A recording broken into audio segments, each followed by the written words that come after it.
Hola, ¿qué tal, queridos amigos? Reciban un afectuoso saludo de su servidor y amigo, el maestro en Derecho Jorge Sandoval Romero, aquí en su canal US Leaks, en donde hacemos reflexiones de las diversas instituciones jurídicas que integran este maravilloso mundo del derecho.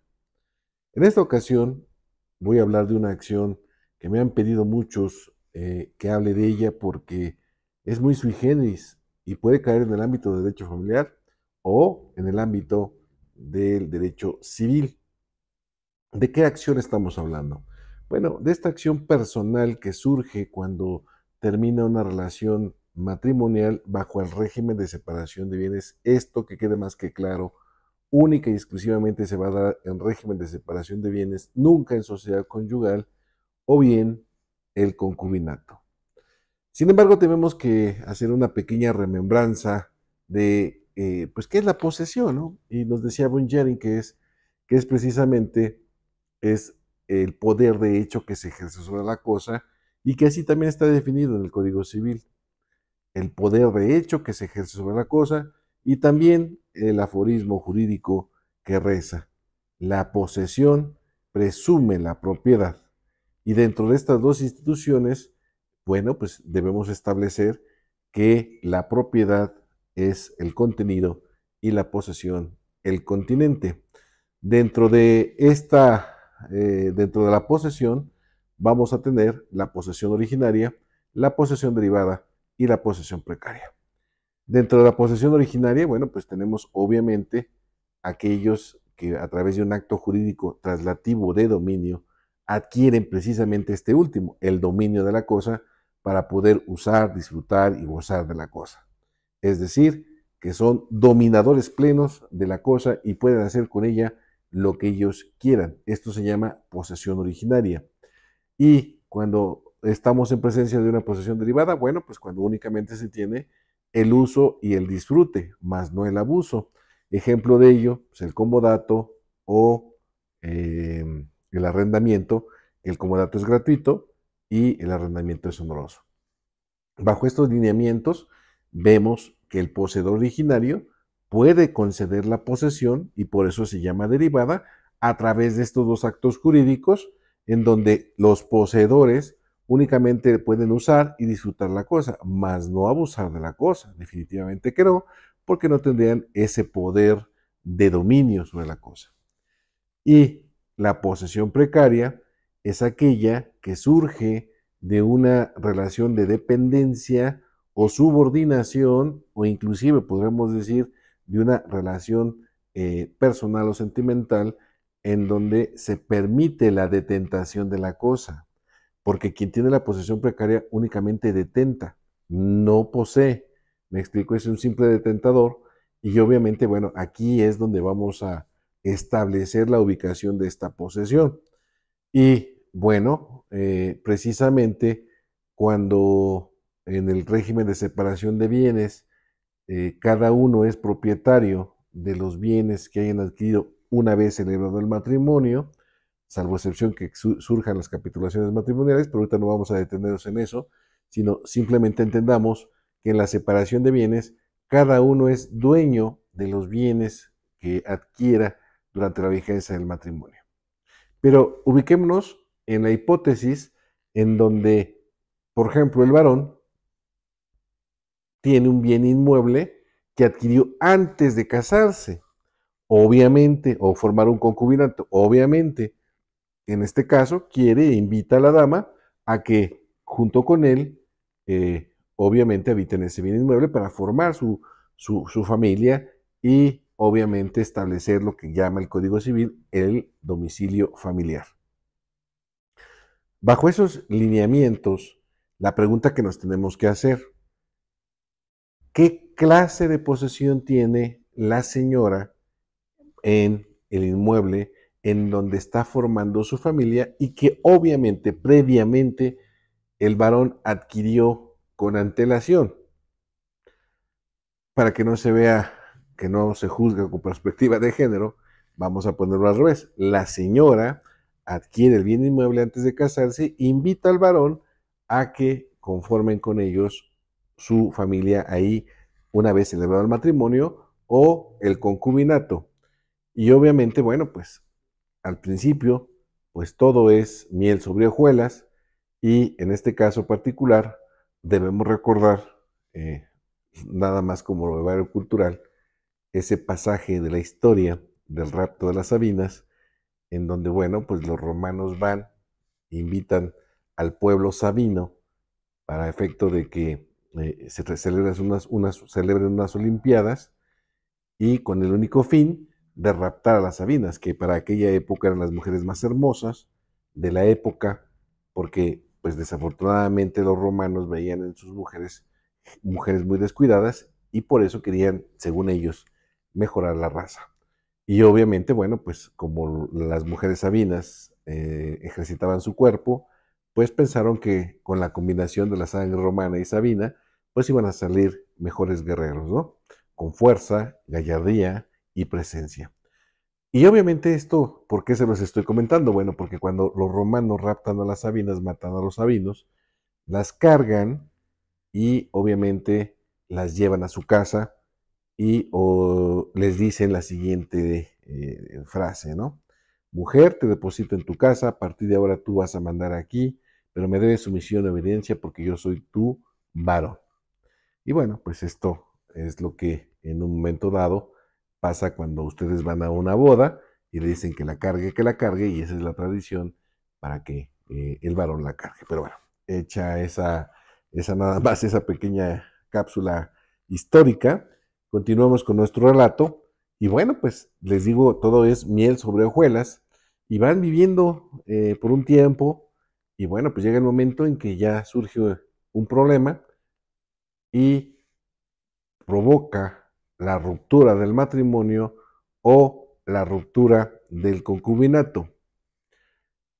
En este caso particular, vamos a hablar de la hipótesis sin hijos, porque después hablaremos con la hipótesis con hijos. Bueno, vamos a la hipótesis sin hijos. Se divorcian y entonces el señor pues se sale de la casa y deja a la señora en su casa, que es de él. O al revés, la señora se sale y el señor se queda en la casa de ella, como quieran verlo. Al final del día, no puede surgir entre ellos, después del divorcio, un comodato, un reivindicatorio, así, a rajatabla. Podrán decirme, oye, pero si lo hacen por escrito el comodato, sí, está bien, sin ningún problema. Sí puede darse ese supuesto. Pero díganme ustedes, honestamente, si obviamente después de una separación matrimonial o de concubinal van a estar firmando contratos. Quien diga que sí, bueno, pues también cabe la posibilidad. Y entonces ejercitaremos la acción correspondiente de determinación de comodato, ¿no? Pero en la hipótesis de que no se firma nada, en donde obviamente todo es quizás de palabra, podemos establecer que la posesión de la señora nunca fue ilícita porque nunca entró contra la voluntad del dominador de ese bien inmueble. Al contrario, fue él quien la lleva y él la puso en posesión precaria, porque una simple detentadora, porque obviamente sabemos, todos los que hemos sido o somos hijos de familia, los padres nos dicen, hijo, esta es tu casa, puedes hacer con ella lo que tú quieras, pero obviamente sabemos que no es así. Ni puedes venderla, ni puedes rentarla, ni puedes hipotecarla, nada. ¿Por qué no? ¿Por qué? Porque pues no nos pertenece, es de nuestros señores padres. Lo mismo sucede acá, con el varón o la dama que están siendo depositadas en su casa y que obviamente cuando se termina esta relación, pues quieren sacarla. Y error garrafal que se quiera ejercitar un comodato o un reivindicatorio. O inclusive hay algunos usados que se han aventado a hacer una plenaria de posesión. Esto pues es obviamente improcedente. Entonces, esta pretensión real o acción real, esta acción que se debe de intentar no es real, ¿me explico? Porque no está en juego el dominio, porque al final del día no estamos disputando una cuestión de dominio, ni tampoco un mejor derecho para poseer, porque no entró la señora en contra del consentimiento del poseedor originario ni tampoco del dominador. Entró por una relación, derivado de una relación personal. Ajá. Como es el concubinato o como es el matrimonio. Bajo esos lineamientos, esta acción no está contemplada en el catálogo de acciones ni del Código Nacional en la actualidad, no está contemplado ahí, ni tampoco en los códigos procesales que van a dejar de tener efecto una vez que se active definitivamente el Código Nacional de Procedimientos Civiles y Familiares. La pregunta es, entonces, ¿dónde está el fundamento legal o dónde surge esta acción personal?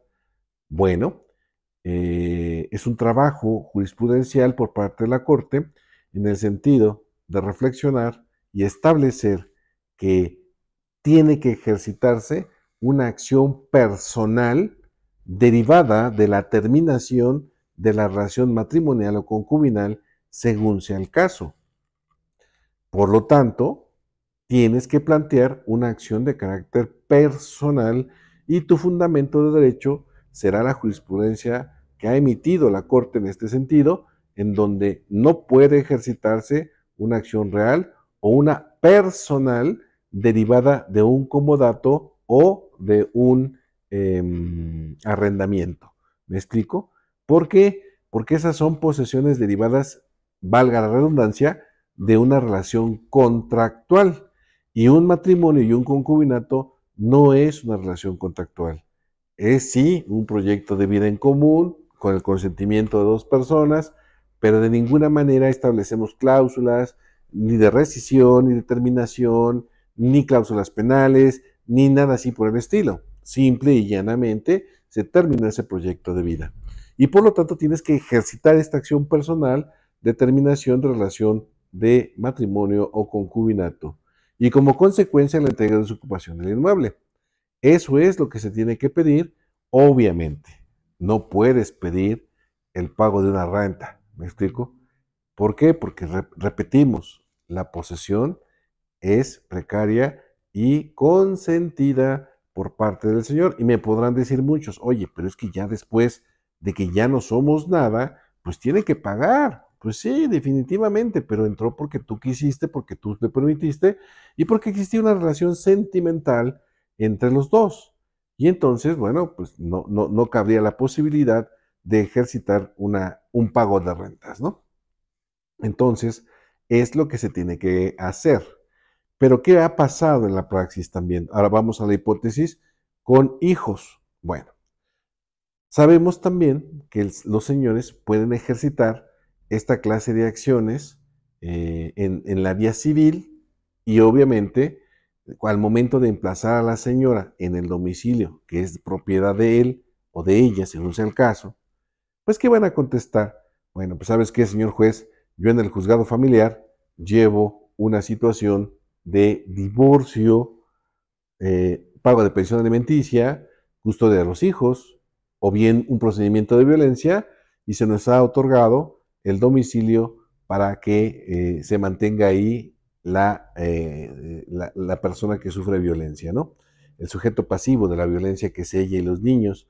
Y obviamente, como es una medida de protección de carácter civil, pues se establece la prohibición de que el dominador del bien tiene prohibido, por ejemplo, rentar, vender, grabar el bien inmueble, pero esto es una medida de protección.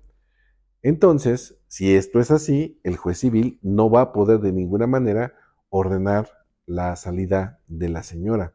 ¿Pero qué tiene que hacer? Bueno, pues en todo caso, en un momento dado, no podemos tampoco privar el derecho de propiedad del dominador.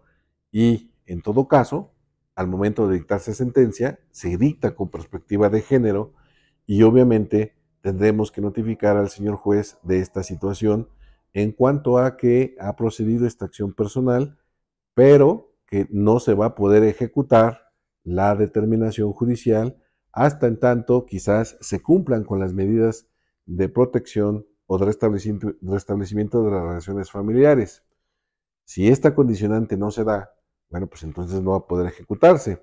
Si obviamente en un momento dado eh, podría darse el supuesto de que el señor diga, bueno, pues es que yo quiero ejecutar y no quiero cumplir las medidas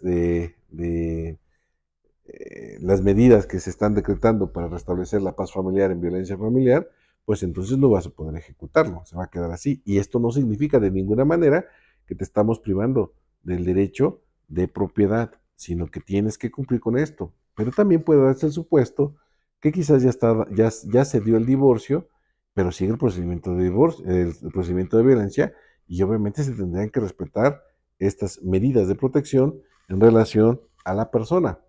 Pero vamos a poner que no hay un procedimiento de violencia, sino que es únicamente la custodia y un régimen de alimentos. Ah, bueno, de todas maneras, el juez también puede dictar sentencia, pero notificándole al juez familiar esta circunstancia para que en su caso el señor condicione, perdón, el juez civil, perdón, va a notificar al juez familiar y va a condicionar que obviamente como es parte de la pensión alimenticia, se aumente, por parte del juez familiar, se aumente la pensión alimenticia, o bien se logre que este señor otorgue o conceda un bien inmueble de la misma calidad para que puedan habitar estos miembros de familia, porque debemos estar y respetar ese nivel de vida que les está dando y que obviamente no significa que vamos a privarlos nada más porque sí de ese bien inmueble, ¿me explico?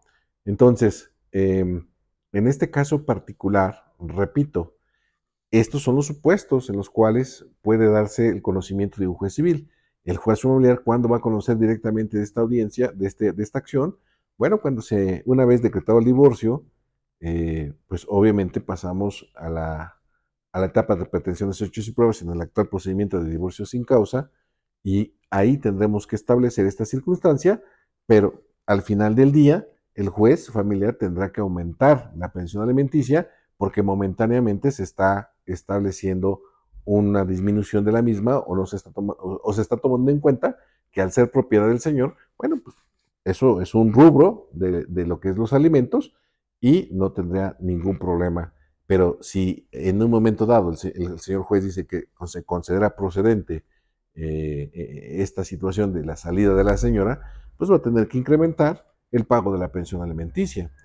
Reitero, estas situaciones son muy interesantes. Habrá quien no comparte este punto de vista, pero considero que eso es lo más sano y más benéfico que se tiene que hacer, juzgando siempre con perspectiva de género. Recuerden que no es una situación de interpretación, sino es una metodología en donde el juez tiene que establecer y juzgar siempre con perspectiva de género, respetando la igualdad sustantiva entre hombres y mujeres, y que obviamente no significa de ninguna manera la violación ni del derecho de propiedad, ni tampoco la violación al derecho a la habitación que le dará el derecho de alimentos.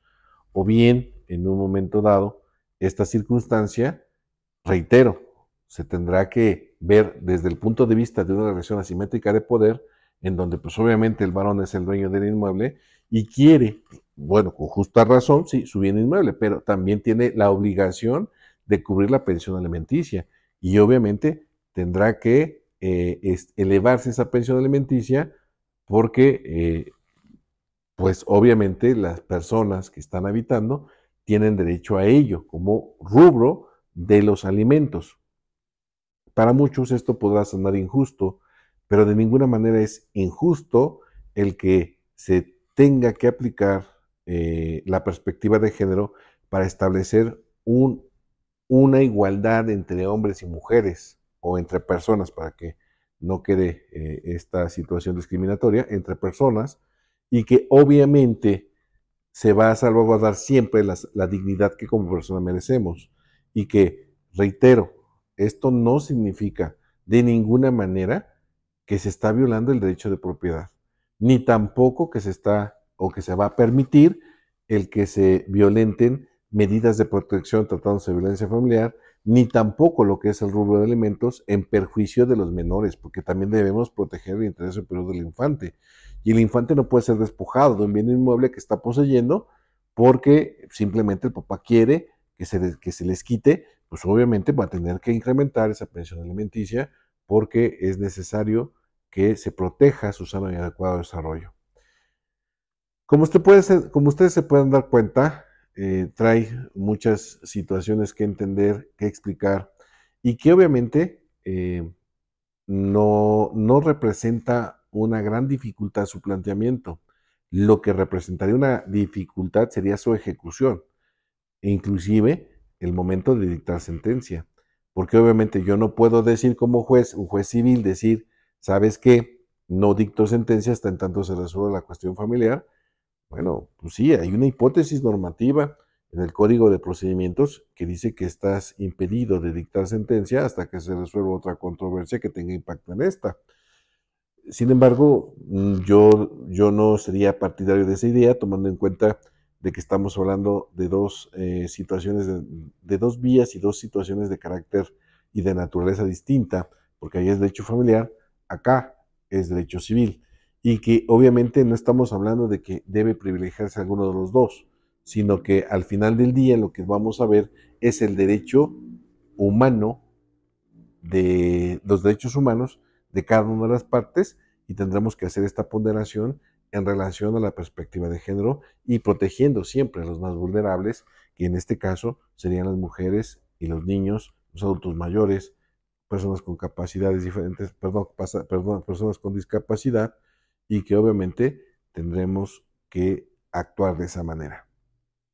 Reitero, sé que para muchos no estarán de acuerdo con lo que estoy diciendo, sin embargo, bueno, esta es una perspectiva, una reflexión, y esto es lo bonito del derecho, que permite que cada quien pueda tener su propio punto de vista y que obviamente al final del día, repito, esto se va a dar únicamente en el régimen de separación de bienes o en el concubinato.